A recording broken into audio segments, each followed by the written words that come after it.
पूज्य श्री लालाजी महाराज के 153वें जन्मोत्सव पर 1, 2 और 3 फरवरी 2026 को कान्हा शांतिवनम में दिया गया संदेश।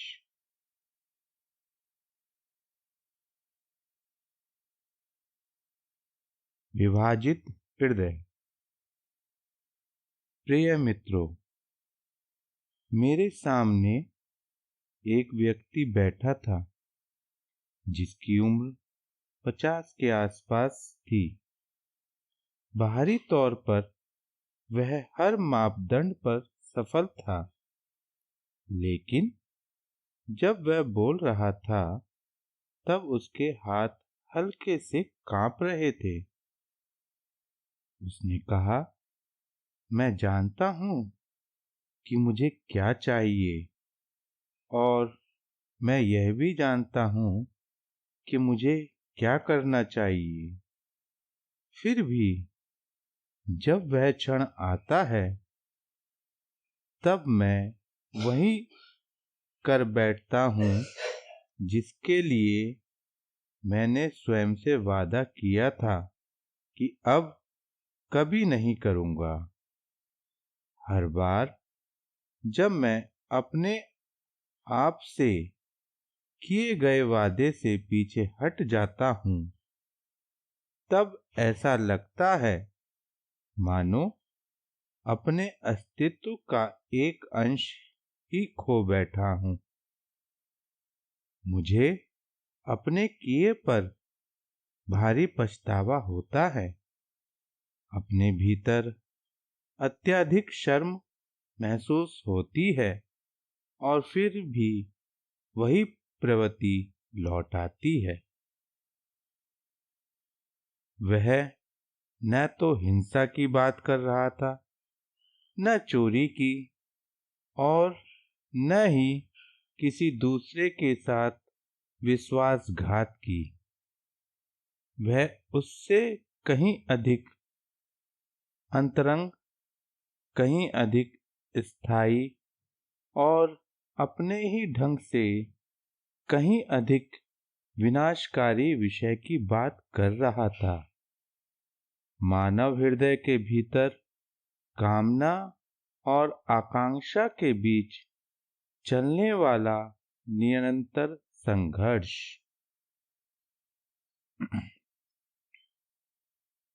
यह स्वीकृत अनेक रूपों में सामने आती है।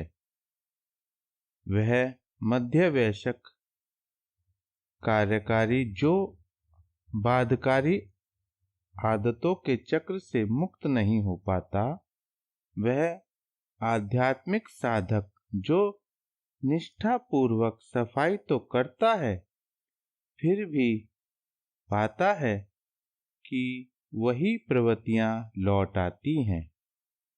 और वह ग्रस्त है जो बौद्धिक रूप से जानता है कि क्षणिक सुख स्थायी शांति के सामने तुच्छ है, फिर भी प्रलोभन सामने आते ही बहक जाता है। इसके रूप भिन्न होते हैं पर संरचना एक ही रहती है। एक विभाजित हृदय जिसका एक भाग मुक्ति की ओर खींचता है और दूसरा बंधन की ओर। आंतरिक टकराव। जब कोई कहता है मेरे भीतर का एक भाग मुक्ति चाहता है और दूसरा मेरी इच्छाओं की पूर्ति करना चाहता है, तब इसका क्या अर्थ होता है?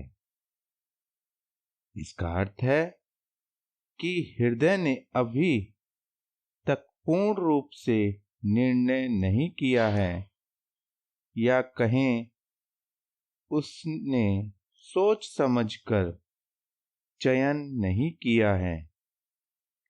मुक्ति की अभिलाषा सच्ची है और इच्छा का आकर्षण भी उतना ही सच्चा है। दोनों एक साथ विद्यमान रहते हैं। जब भीतर से कोई स्पष्ट आंतरिक प्रेरणा नहीं होती, तब टकराव के क्षण में वही शक्ति विजयी होती है जो उस समय अधिक प्रबल होती है। यही प्रेय और श्रेय के बीच का संघर्ष है। सुखद और कल्याणकारी के बीच का द्वंद्व, जिसे वैदिक काल से उजागर किया जाता रहा है।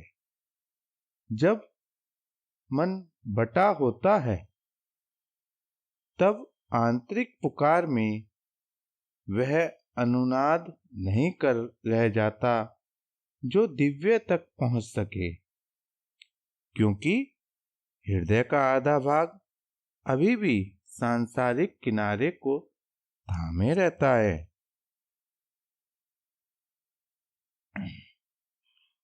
अनेक साधक स्वयं को इसी अवस्था में फंसा पाते हैं।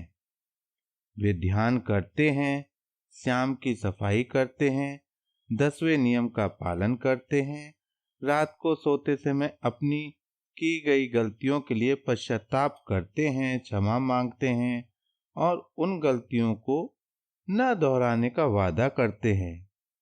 फिर भी वह वादा बार बार टूट जाता है। हर बार टूटे हुए वादे की कीमत चुकानी पड़ती है।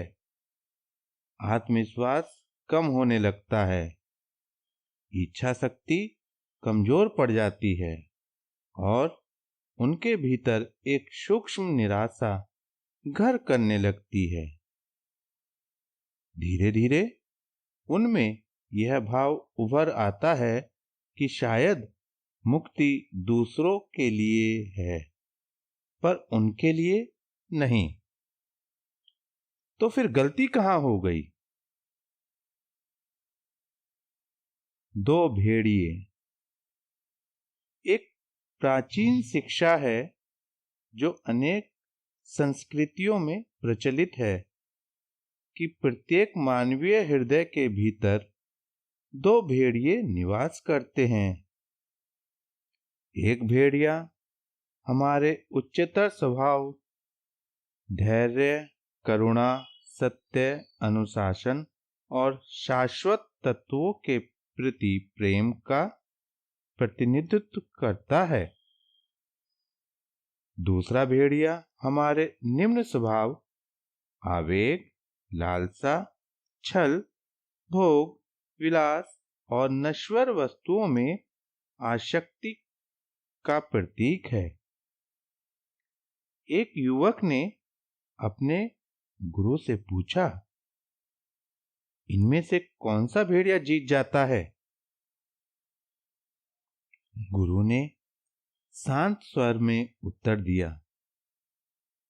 वही विजय होता है जिसे तुम पोषित करते हो।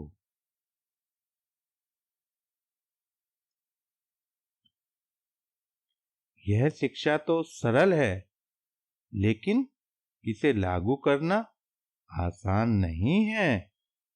जो साधक लगातार इच्छाओं से जूझता है, वह दोनों भेड़ियों स्वभावों को पोषित कर रहा है। सुबह के ध्यान में उच्चतर भेड़िए को उसका अंश मिलता है और शाम की सफाई में वही उच्चतर भेड़िया और अधिक सुदृढ़ होता है। स्पष्टता और दृढ़ संकल्पों के क्षण में वह उच्चतर भेड़िया पुष्ट होता है। फिर एक उत्तेजना होती है और निम्नतर भेड़िया स्वभाव, जिसे अतिभोग, कल्पना, प्रत्याशा के गुप्त सुख से पोषण मिलता है, वह अपनी पूरी शक्ति के साथ उठ खड़ा होता है।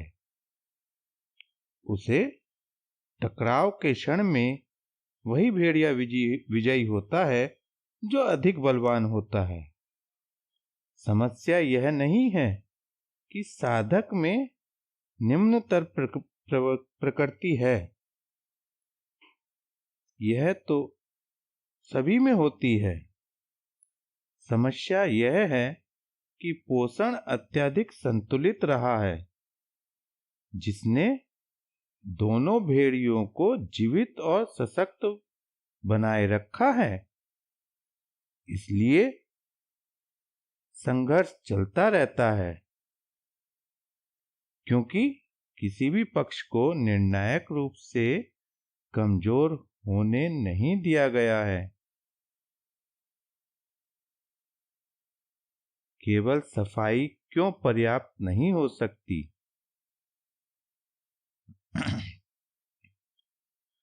हार्टफुलनेस की सफाई का अभ्यास अत्यंत गहन है। यह हर शाम साधक अपने मन में यह भाव लेकर बैठता है कि दिन भर की जटिलताएं और अशुद्धियां पीठ के पीछे से बाहर निकल रही हैं और सामने से दिव्य प्रकाश भीतर प्रवेश कर रहा है। छापें निकल जाती है और तंत्र हल्का हो जाता है। ऐसा लगता है कि मुक्ति समीप है। फिर भी कुछ साधक यह अनुभव करते हैं कि वर्षों की निष्ठापूर्ण सफाई के बाद भी कुछ प्रवृत्तियां ज्यों की त्यों बनी रहती हैं। उनकी इच्छाएं पुनः लौट आती हैं, कभी कभी पहले से भी अधिक तीव्र रूप में, और वही सिलसिला चलता रहता है। ऐसा क्यों होता है? ऐसा इसलिए होता है क्योंकि सफाई वही हटाती है जिसे हृदय सचमुच छोड़ने के लिए तैयार होता है। जब किसी प्रवृत्ति को भीतर ही भीतर संजोकर रखा जाता है, जब मन का कोई सूक्ष्म भाग उसे गुप्त स्नेह के साथ पकड़े रहता है, तब सफाई में रुकावट आती है। यह विधि अपने स्तर पर कार्य करती रहती है, पर गहरी जड़ें सुरक्षित रह जाती हैं, क्योंकि वह प्रवृत्ति उस पहचान द्वारा संरक्षित होती है जिसकी वह सेवा करती है। इस बात पर विचार करें कि जब दिन भर उसी पैटर्न को दोहराने के बाद शाम को सफाई की जाती है, तब क्या होता है? मन पछताता है, हृदय में अफसोस होता है, क्षमा के लिए प्रार्थना की जाती है और फिर उन्हीं गलतियों को न दोहराने का एक वादा भी किया जाता है। अब सवाल है, यह वादा कितना सच्चा है? अधूरे मन से की गई प्रार्थना किसी वस्तु को चाहने की इच्छा रखना और उसे वास्तव में चाहना, इन दोनों में गहरा अंतर है। एक साधक जो निरंतर इच्छाओं से संघर्ष कर रहा है, वह सचमुच उनसे मुक्ति चाह सकता है। खेद के क्षण में यह चाह तीव्र होती है, प्रार्थना के समय आकांक्षा सच्ची लगती है, ध्यान की शांति में तो मुक्ति अत्यंत समीप जान पड़ती है। फिर वह उत्तेजना प्रकट होती है, कोई परिस्थिति सामने आती है और तंत्रिका तंत्र में पुराना मार्ग अचानक सक्रिय हो उठता है और अक्सर ऐसी प्रतिक्रियाओं की ओर ले जाता है जो गहन अवचेतन में दबी होती हैं। सहसा उच्चतर को प्राप्त करने की वह समस्त आकांक्षा गायब हो जाती है। जो शेष रह जाता है वह है इच्छा का प्राकृतिक खिंचाव। उसी क्षण साधक यह स्पष्ट देख लेता है कि उसकी आकांक्षा की जड़ें वास्तव में कितनी उथली थीं।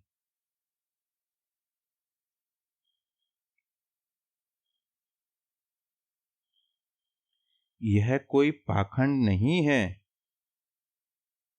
यही मानवीय स्थिति है। समस्या नहीं कि हम मुक्ति चाहने के बारे में झूठ बोलते हैं।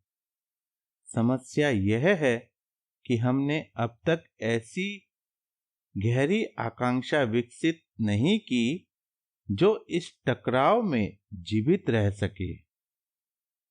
प्रार्थना वास्तविक है, लेकिन आधे मन से की गई। व्यापारी और साधु। एक पारंपरिक कथा इसे सुंदर ढंग से दर्शाती है। एक व्यापारी साधु के पास आया। वह बहुत परेशान था क्योंकि अपने ग्राहकों को धोखा देने से वह स्वयं को रोक नहीं पा रहा था। उसने कहा, मैं जानता हूं कि यह गलत है। हर शाम मैं ईमानदार रहने का संकल्प लेता हूं, फिर भी हर सुबह पाता हूं कि मैं फिर से झूठ बोल रहा हूं। मुझ में क्या दोष है? साधु ने पूछा, जब तुम शाम को यह संकल्प लेते हो, तब क्या तुम सच में ईमानदार रहना चाहते हो? व्यापारी ने उत्तर दिया, हाँ, बिल्कुल। और जब सुबह होती है और ग्राहक तुम्हारे सामने खड़ा होता है, क्या तब भी तुम ईमानदार रहना चाहते हो? व्यापारी कुछ देर रुककर बोला, उस क्षण मैं बिक्री अधिक चाहता हूं। साधु ने समझाया, तो तुम्हारा शाम का संकल्प एक व्यक्ति द्वारा लिया गया है और सुबह का निर्णय दूसरे व्यक्ति द्वारा। जब तक ये दोनों व्यक्ति एक नहीं हो जाते, तब तक तुम्हारा संकल्प टूटता रहेगा। अब व्यापारी ने पूछा कि इन्हें कैसे एक किया जाए? साधु ने उत्तर दिया, तुम्हें यह जानना होगा कि बिक्री से भी अधिक तुम क्या चाहते हो। जब तुम उसे जान लोगे, तब झूठ बोलना अपने आप बंद हो जाएगा। इच्छा शक्ति का शरण। बार बार की असफलता में एक यांत्रिक सिद्धांत कार्य करता है। हर बार का गिरना अगले प्रयास के लिए संरचना को और कमजोर कर देता है। एक पुल जिसे किसी निश्चित भार को सहने के लिए बनाया गया है, वह एक बार थोड़े अधिक भार को सह लेता सकता है, लेकिन यदि यह बार बार होता है तो उसमें छोटी छोटी दरारें पड़ने लगती हैं।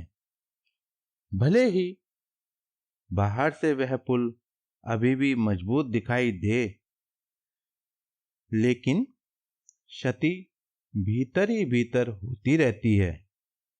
अंततः जो भार मामूली प्रतीत होता है वही बड़ी तबाही का कारण बन जाता है। इच्छा शक्ति भी इसी तरह कार्य करती है। हर बार जब इसे दबा दिया जाता है, हर बार जब उच्चतर मन का स्पष्ट निर्णय इच्छा वेग से नकार दिया जाता है, तब कुछ न कुछ टूटता है। हो सकता है यह दरार दिखाई न दे, लेकिन क्षति भीतर ही भीतर बढ़ती रहती है। यही कारण है कि जिस साधक का बार बार पतन हुआ है, उसका अक्सर कहना है कि पहले से भी अधिक कमजोर महसूस करता हूं। जिन साधकों ने आशा की थी कि अभ्यास उन्हें दृढ़ बनाएगा, लेकिन बार बार की असफलताओं ने उनकी उस क्षमता को ही क्षय कर दिया जिसे वे विकसित करने की कोशिश कर रहे थे। इच्छा शक्ति की परीक्षा लेने से बचना समाधान नहीं है। समाधान यह है कि उसे बार बार असफल होने के लिए तैयार करना बंद किया जाए। सत्यनिष्ठ मूल्यांकन। परिवर्तन की शुरुआत हृदय की वास्तविक स्थिति को पूरी ईमानदारी से समझने से होती है। हम में से अधिकांश अपनी मुक्ति के प्रति प्रतिबद्धता को अधिक आंकते हैं और अपनी आदतों के प्रति आसक्ति को कम आंकते हैं। यह गलत मूल्यांकन उन वादों की ओर ले जाता है जिसे निभाया नहीं जा सकता, और यही वह क्षय है जिसका वर्णन ऊपर किया गया है। सत्यनिष्ठ मूल्यांकन कैसा होगा? इसका अर्थ होगा बिना किसी शर्म या बचाव के भीतर की वास्तविकता चाहत को स्वीकार करना। 1 से 10 तक के पैमाने पर आप वास्तव में कितनी मुक्ति पाना चाहते हैं, और उसी पैमाने पर आपकी आदत को जो सुख प्रदान करती है उसका आकर्षण कितना प्रबल है। अनेक लोगों के लिए इसका सच्चा जवाब उन्हें विनम्र बना देता है। मुक्ति की आकांक्षा शायद 5 या 6 दर्ज होती है,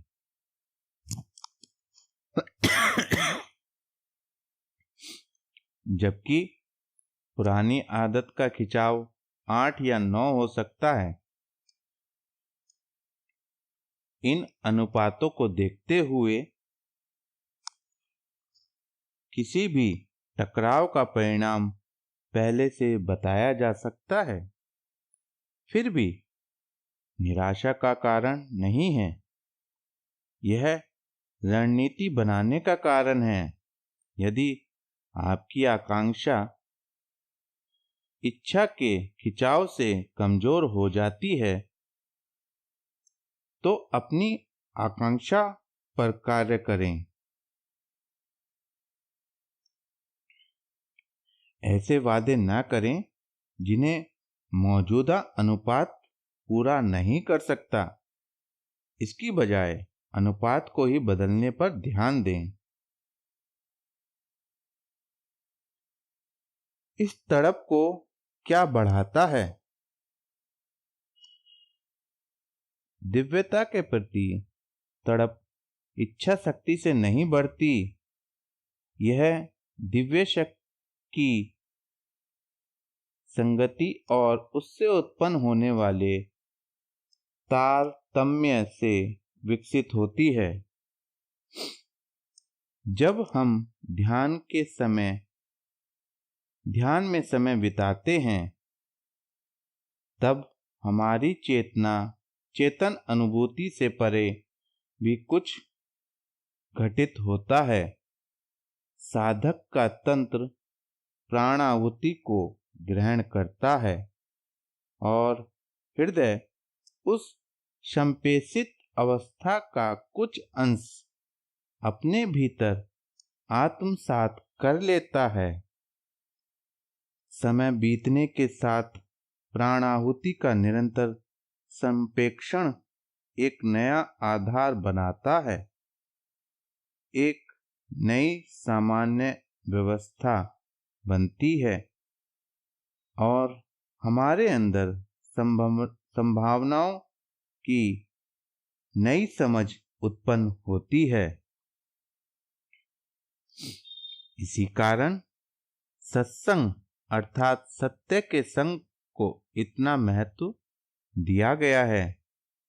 जब हम किसी गुरु के सानिध्य में होते हैं या ऐसे समर्पित प्रशिक्षक के साथ बैठते हैं जिसमें पूर्ण तड़प है, तब हमारे हृदय में भी कुछ संपादित होने लगता है। उच्चतर आकांक्षा की उस आवृत्ति के साथ हमारे भीतर एक संपादन उत्पन्न होता है और धीरे धीरे हमारी अपनी आवृत्ति भी परिवर्तित होने लगती है।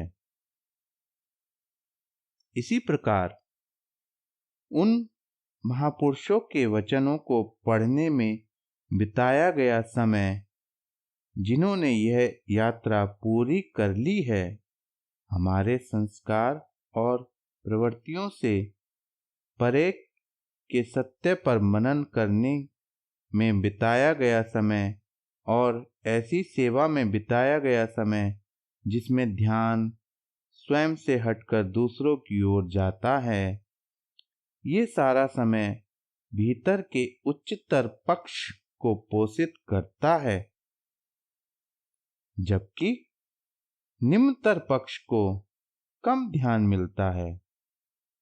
जब ध्यान उच्चतर लक्ष्य पर टिकता है, तब निम्नतर प्रवृत्तियों को स्वतः ही कम बल मिलता है। इस प्रकार एक को पोषण मिलता है और दूसरा धीरे धीरे क्षीण होने लगता है। यह परिवर्तन धीरे धीरे होता है। एक दिन हम देखते हैं कि सुबह किसी व्यक्ति या स्थिति से सामना अब पहले जैसा नहीं रहा। प्रतिक्रियात्मक खिंचाव अभी भी हो सकता है, लेकिन उसके साथ अब कुछ और भी उपस्थित होता है, कुछ ऐसा जो पहले नहीं था या था तो बहुत कमजोर था। अब अनुपात बदल गया है। अंतरात्मा की पुकार की गुणवत्ता। बाबूजी महाराज ने एक बार कहा था कि यदि ईश्वर के लिए तड़प उतनी ही प्रबल हो जाए जितनी सांसारिक विषयों के लिए होती है, तो आत्म साक्षात्कार तत्काल हो जाएगा। आइए इसका अर्थ समझें। जब कोई तीव्र इच्छा उत्पन्न होती है, वह हमारे पूरे अस्तित्व को प्रभावित करती है। विचार, भावना, शरीर और इच्छा शक्ति सब उसके पूर्ण होने की दिशा में एक साथ प्रवृत्त हो जाते हैं। विरोध अपने आप ढह जाता है, क्योंकि उसके सामने कोई समान शक्ति वाला शेष नहीं रहता। कल्पना करें, यदि मुक्ति की आकांक्षा भी उतनी ही सर्वग्राही हो जाए तो क्या होगा?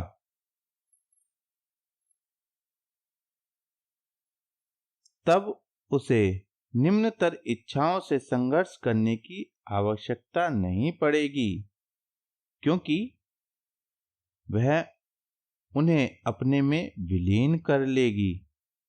जैसे एक बड़ी नदी छोटी धारा को अपने भीतर समा लेती है, वैसे ही उच्चतर आकांक्षाओं की प्रबल धारा समस्त प्रवाह को एक ही दिशा में बहा ले जाएगी। इसी कारण अधूरे मन से की गई प्रार्थना हमें रूपांतरित नहीं कर सकती। इसी कारण ऊपर ऊपर का पश्चाताप हमारी गहरी प्रवृत्तियों और संस्कारों को छूकर लौट जाता है। यहाँ तीव्रता में असमानता है। मुक्ति की लालसा एक दीपक के समान है, जबकि आदत का खिंचाव एक प्रज्वलित अग्नि के समान। जब तक यह अनुपात नहीं बदलता, परिणाम पहले से ही निश्चित रहता है। ककून और तितली। यह एक ऐसे आदमी की कहानी है जिसने किसी दिन एक ककून देखा। उसके भीतर से एक तितली बाहर आने के लिए संघर्ष कर रही थी। ककून से बाहर निकलने का रास्ता बहुत छोटा था और तितली घंटों तक जोर लगाकर घोर परिश्रम करती रही।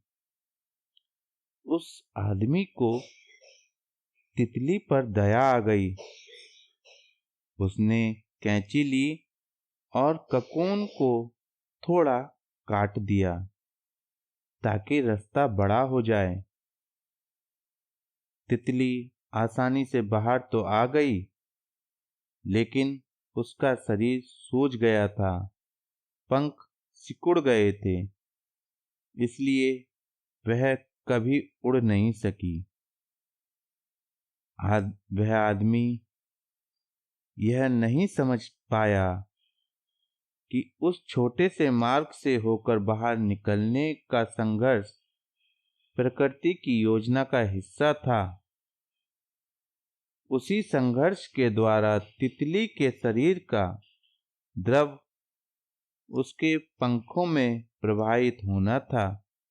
जो कठिनाई उसे क्रूर प्रतीत हो रही थी, वही तितली के उड़ने की क्षमता के लिए आवश्यक थी।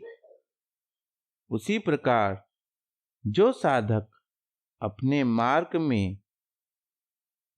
मार्ग से संघर्ष को हटाने के लिए ईश्वर से प्रार्थना करता है, वह अनजाने में यह मांग कर रहा होता है कि उसकी प्रगति की क्षमता सिकुड़ जाए।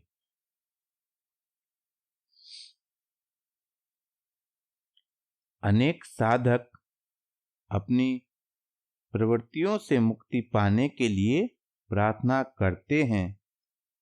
वे ईश्वर से प्रार्थना करते हैं कि उनकी इच्छाओं का अंत हो जाए, उनकी इच्छा शक्ति दृढ़ हो जाए और साधना का मार्ग सरल बन जाए। लेकिन अक्सर ऐसा प्रतीत होता है कि कुछ भी नहीं बदल रहा। इच्छा बनी रहती है, इच्छा शक्ति कमजोर रहती है और मार्ग कठिन ही लगता है। इससे कुछ साधकों के भीतर संदेह उत्पन्न हो जाता है और श्रद्धा डगमगाने लगती है। वे सोचते हैं कि ईश्वर उनकी सुन नहीं रहा। ईश्वर को उनकी परवाह नहीं है, या शायद ईश्वर है ही नहीं।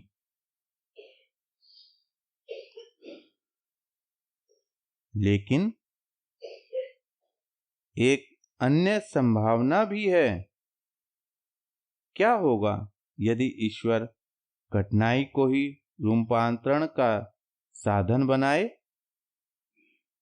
क्या होगा यदि संघर्ष ही वह माध्यम हो जिसके द्वारा साधक वह आंतरिक शक्ति को विकसित करता है जो मुक्ति के लिए आवश्यक है? जरा इसके विपरीत की कल्पना करें। यदि हर बार निवेदन करते ही ईश्वर प्रत्येक कष्टदायक प्रवृत्ति को हटा दे, तो साधक आध्यात्मिक रूप से अपरिपक्व ही रह जाएगा। उसके भीतर वह आंतरिक सामर्थ्य कभी विकसित नहीं होगा जिसकी स्वतंत्रता के लिए आवश्यकता है।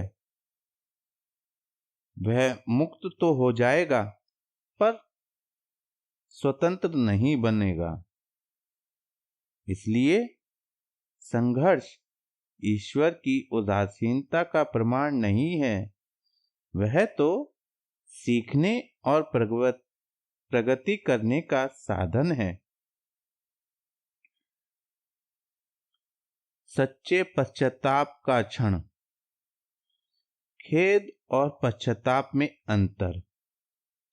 खेद कहता है, काश मैंने ऐसा नहीं किया होता, मुझे इसका दुख है और आशा है कि अगली बार बेहतर करूंगा। पश्चाताप कहता है, मैं स्पष्ट देख रहा हूं कि मैं क्या करता आया हूं, उसकी क्या कीमत चुकानी पड़ी है, और यह भी समझता हूं कि मैं ऐसा करना जारी नहीं रख सकता। अब मेरे भीतर कुछ बदलता है और मैं एक नई दिशा की ओर उन्मुख होता हूं।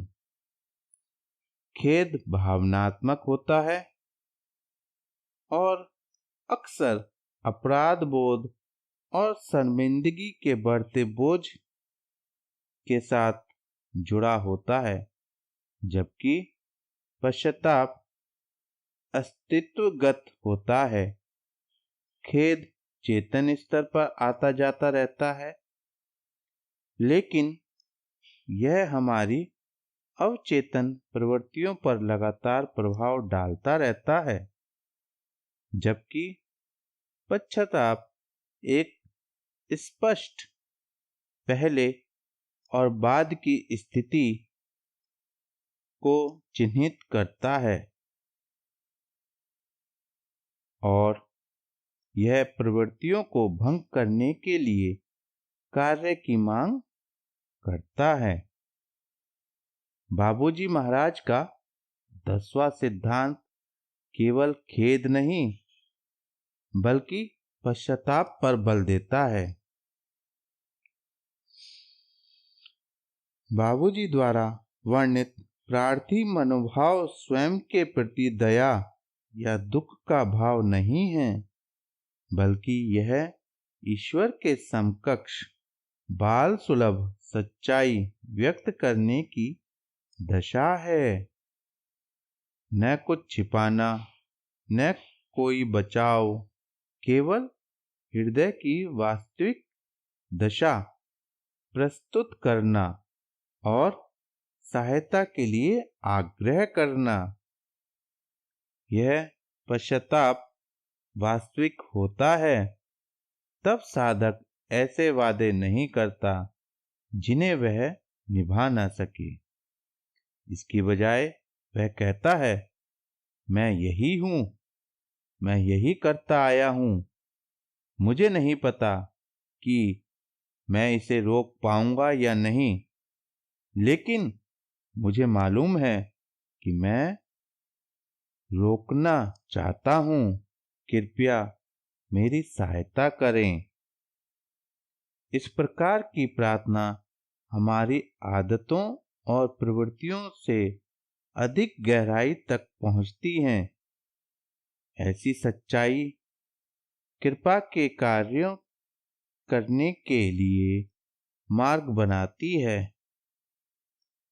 जहां प्रयास असफल हो चुका है, हमारी व्यवहारिक प्रवृत्तियां वास्तव में क्या चाहती हैं?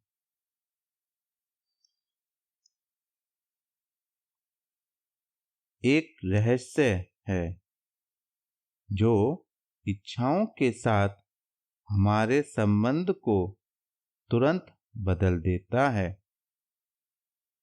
हमारी आदतें वास्तव में वही नहीं चाहती जो हमें लगता है, बल्कि वे चाहती हैं कि वे इससे कहीं गहरे सत्य की ओर संकेत कर रही होती हैं। शारीरिक सुख की लालसा के मूल में एकव्य के लिए तड़प होती है। क्षणिक संतोष के लिए बेचैनी के मूल में स्थायी पूर्णता की खोज होती है। क्षणभंगुर से आसक्ति के मूल में शाश्वत को पकड़े रहने का प्रयास होता है। हमारी प्रवृत्तियां जो खोज रही हैं, उसमें कुछ गलत नहीं है। गलती केवल इस बात में है कि वे उसे कहाँ खोज रही हैं। जब यह समझ लिया जाएगा, तब हम अपनी प्रवृत्तियों से जूझेंगे नहीं, बल्कि उनका सामना करुणा से करेंगे। मैं देख रहा हूं कि तुम क्या खोज रहे हो। यह यहाँ नहीं है, लेकिन मैं जानता हूं कि यह कहाँ है। मेरे साथ आओ।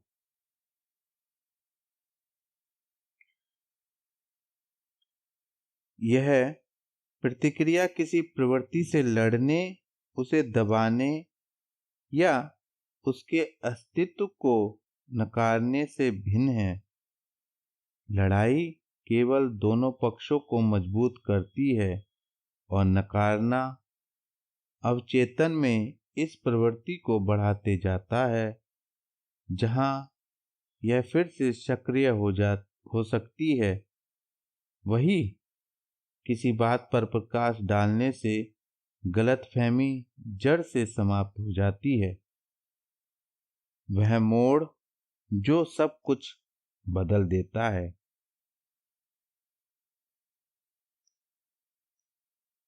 यात्रा के किसी मोड़ पर कुछ बदल जाता है, पर यह कोई भव्य परिवर्तन नहीं होता और न ही कोई धूमधाम होती है।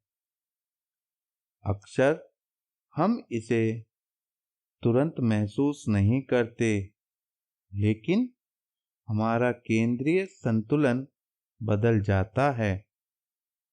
पहले हृदय मुख्यतः सुख की ओर झुका रहता था और कभी-कभी मुक्ति की ओर देख लेता था। अब हृदय मुक्ति की ओर झुका रहता है और पुरानी प्रवृत्तियों की खींचतान कभी-कभार ही महसूस होती है। खींचतान जारी रहती है, लेकिन हृदय की मुख्य दिशा बदल चुकी होती है। यह बदलाव जबरदस्ती नहीं किया जा सकता, लेकिन हम इसके लिए तैयारी कर सकते हैं। एक व्यक्ति जो नाव चलाना सीख रहा है, उसकी नाव तेज हवा और ऊंची लहरों में पलट जाएगी। फिर भी अंततः लगातार अभ्यास से वह कुशल नागरिक बन जाएगा और कैसे भी मौसम में नाव चला लेगा। इसी प्रकार हमारी साधना दैनिक सफाई, दैनिक ध्यान, ईमानदारी से अपना मूल्यांकन करना, बार बार विफल होने के अनुभवों से सीखना और अपनी प्रवृत्तियों के परे की वास्तविकताओं से परिचित होना, ये सब हमें आगे की यात्रा के लिए तैयार करते हैं। फिर जब हृदय तैयार होता है, तब समय से कृपा के द्वारा बदलाव आता है। उसके लिए जो बार बार विफल होता है, यदि आप इसे पढ़ रहे हैं और अपना संघर्ष पहचान पा रहे हैं, तो जान लें कि बार बार विफल होना व्यर्थ नहीं गया है। हर विफलता ने आपके भीतर कुछ न कुछ जोड़ा है और हर बार उठ खड़े होने ने आपको भीतर से मजबूत बनाया है। यह तथ्य है कि आप विफलता के इस सत्य को महसूस कर रहे हैं, इस बात का संकेत है कि आपके भीतर कुछ ऐसा है जिसने कभी अभी हार नहीं मानी है। अब उसी प्रकार के और प्रयास की आवश्यकता नहीं है, बल्कि चाहने की गुणवत्ता में परिवर्तन की है। इसके लिए कुछ सुझाव इस प्रकार हैं।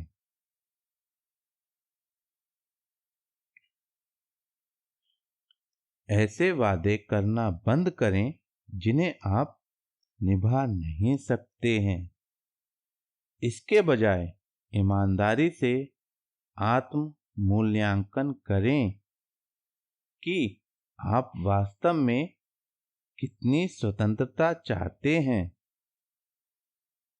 इसे इस बात से तोलें कि आपकी इच्छाओं के स्वरूप आपको कितनी शक्ति से अपनी ओर खींचते हैं। स्पष्ट रहें, निडर रहें और इन परस्पर आकर्षणों के प्रति सजग हो जाएं। फिर अपने आप से यह प्रश्न करें, यह अनुपात कैसे बदलेगा? यह परिवर्तन केवल इच्छा शक्ति के बल से या नैतिक प्रयास से नहीं होगा। यह तब होगा जब आप बड़ी भूख यानी उच्चतर आकांक्षा को पोषित करेंगे और छोटी इच्छाओं की उपेक्षा करेंगे। यह तभी होगा जब आप स्वयं को उस प्राणाहुति के प्रति ग्रहणशील रखेंगे जो हृदय में गहरी तड़प को जागृत करती है। और जब आप ऐसे लोगों की संगति में रहेंगे जिनका जीवन के प्रति दृष्टिकोण आपको अपनी ही सर्वोच्च संभावनाओं का स्मरण कराता है,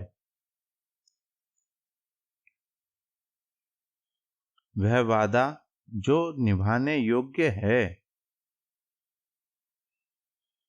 एक ही वादा ऐसा है जो निभाने योग्य है, लगातार प्रयत्न करते रहने का वादा। हर बार सफल होने का वादा करना व्यर्थ है, क्योंकि वह मनुष्य के वश में नहीं है। प्रयत्न करते रहना, बार बार उठ खड़े होना और हृदय को निरंतर परम लक्ष्य की ओर उन्मुख करना, ये सब हमारी पहुंच में हैं। ईश्वर प्रगति को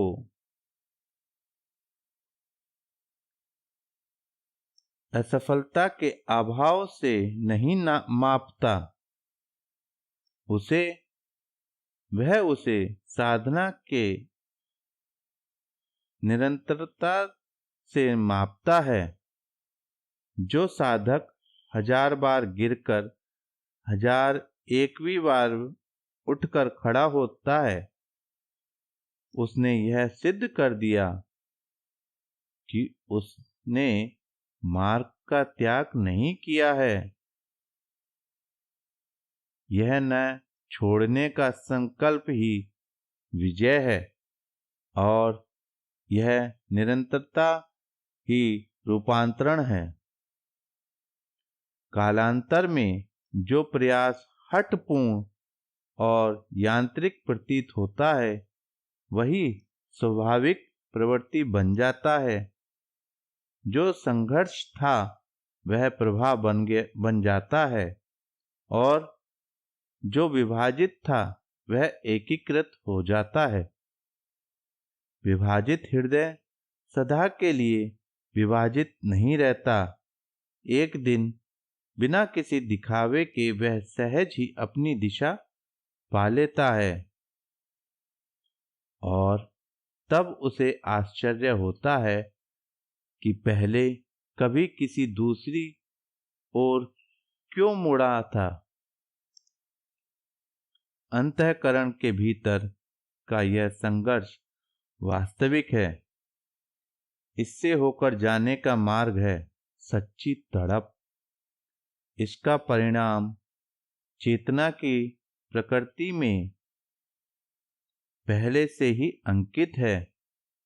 जो सत्य है वही टिकता है और जो असत्य है वह स्वयं क्षीण हो जाता है। आपका कार्य है स्वयं को बार बार सत्य के पक्ष में रखना, जब तक यह सुयोजन स्थायी न हो जाए। इसी सुयोजन का नाम है स्वतंत्रता, और स्वतंत्रता आपको घर बुला रही है। ओम शांति शांति शांति। प्रेम और आदर सहित कमलेश। पूज्य श्री बाबाजी लालाजी महाराज का 153वां जन्मोत्सव 2 फरवरी 2026।